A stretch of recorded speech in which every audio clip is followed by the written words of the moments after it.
My name is Marie Jeminson. I'm a Huntsville, Alabama native.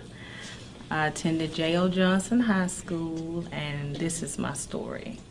At the age of 29, Mother's Day 2007, I did a self-breast exam and found out that I had cancer about 2 months later, a disease that's known to kill millions every day.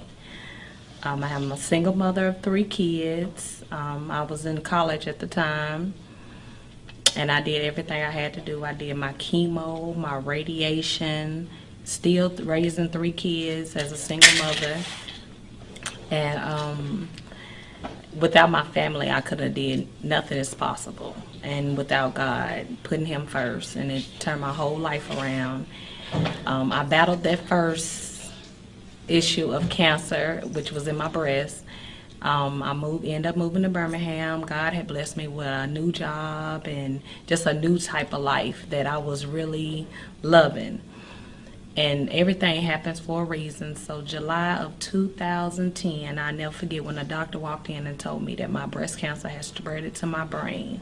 And the only thing I could do was go home and hug my kids because they told me I had 6 months to live. And here I am now, 8 months later.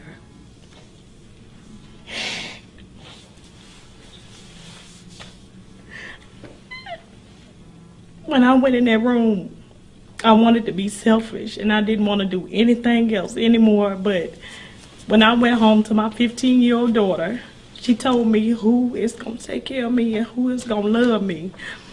And I knew then that's all I had to live for was my kids. Because once your mom is gone, it's nobody that's going to take the place of your mother. So the reason I really needed this makeover, because after that I did radiation 2 months to my brain. I'm on heavy steroids. I still work 8 hours, never stop working.